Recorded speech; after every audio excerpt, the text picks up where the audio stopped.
एक दिन आर्यन की पत्नी पायल ने आर्यन से कहा, अगर मैं कहूँ कि तुम किसी और के साथ डिनर और मूवी के लिए बाहर जाओ तो तुम क्या करोगे? आर्यन चौंक कर बोला, मैं सोचूंगा कि अब तुम मुझसे प्यार नहीं करती। पायल मुस्कुराई और बोली, प्यार तो मैं तुमसे करती हूँ, लेकिन मैं चाहती हूँ कि तुम अपनी माँ सविता जी के साथ कुछ समय बिताओ।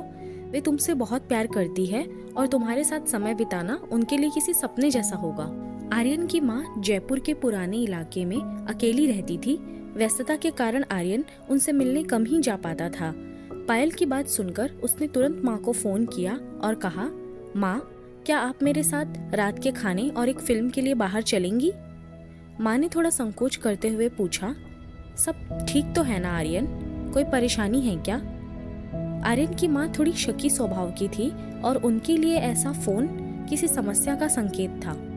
सब ठीक है माँ, बस सोचा कि आपके साथ कुछ समय बिताओ, आर्यन ने मुस्कुराते हुए जवाब दिया। माँ ने कुछ देर सोचा और कहा, ठीक है, बस हम दोनों ही चलेंगे, ठीक? आर्यन ने हाँ कहकर फोन रख दिया।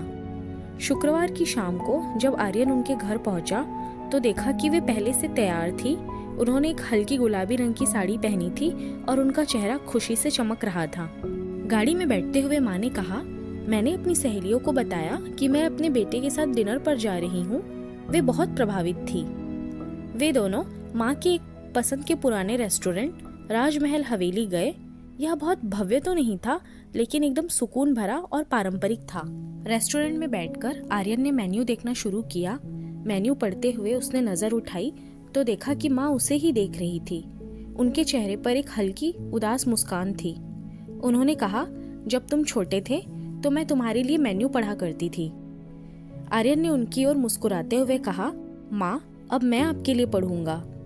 खाने के दौरान दोनों ने अपने जीवन की हाल फिलहाल की घटनाओं पर चर्चा की। दोनों ने इतनी बातें की कि फिल्म का समय कब निकल गया पता ही नहीं चला।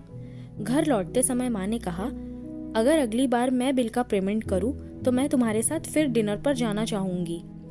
आर्यन ने हंसते हुए कहा, माँ, बिल कौन देता है, इससे क्या फर्क पड़ता है? माँ मुस्कुराई और बोली, बेटा, फर्क पड़ता है। इस यादगार शाम के कुछ दिनों बाद आर्यन की माँ का अचानक दिल का दौरा पड़ने से निधन हो गया। यह इतना अप्रत्याशित था कि आर्यन उनके लिए कुछ और नहीं कर सका। कुछ समय बाद आर्यन को एक लिफाफा मिला। उसमें राजमहल हवेली रेस्टोरेंट की एडवांस पेमेंट की रसीद और माँ का लिखा हुआ एक पत्र था। माँ ने पत्र में लिखा था, मेरे प्यारे बेटे आर्यन, मुझे नहीं पता कि मैं तुम्हारे साथ दोबारा डिनर पर जा पाऊंगी या नहीं, इसलिए मैंने 2 लोगों के खाने का बिल एडवांस में जमा कर दिया है। अगर मैं ना आ सकूं तो तुम पायल के साथ वहां जरूर जाना। उस रात तुम्हारे साथ बिताया हुआ समय मेरे जीवन का सबसे बेहतरीन पल था। भगवान तुम्हें हमेशा खुश रखे, तुम्हारी माँ। उस पल आर्यन को समझ में आया कि अपनों को समय देना और उनके प्यार को महसूस करना कितना ज्यादा महत्वपूर्ण है। तो दोस्तों, इस छोटी सी कहानी से हमें ये सीखने को मिलता है कि जीवन में कुछ भी आपके अपने परिवार से ज्यादा महत्वपूर्ण नहीं है। ना व्हाट्सएप, ना फेसबुक, ना मोबाइल, ना इंस्टा, ना लैपटॉप और ना ही टीवी। अपने परिजनों को उनके हिस्से का समय दीजिए, क्योंकि आपका साथ ही उनके जीवन में खुशियों का आधार है। इस वीडियो को उन सभी व्यक्तियों के साथ शेयर कीजिए जिनके बूढ़े माता पिता हो, छोटे बच्चे हो और जिनको प्यार करने वाला कोई उनका इंतजार कर रहा हो। क्योंकि धन तो आता जाता है, मगर अपने गए तो वे लौट के कभी नहीं आते। अगर आपको ये वीडियो पसंद आया हो तो इसे लाइक और शेयर करना ना भूले। चैनल को जरूर सब्सक्राइब करें। आपका प्यार और सपोर्ट ही मुझे और अच्छे वीडियोस बनाने के लिए मोटिवेट करता है। तो मिलती हूँ आपसे एक नए वीडियो में। धन्यवाद।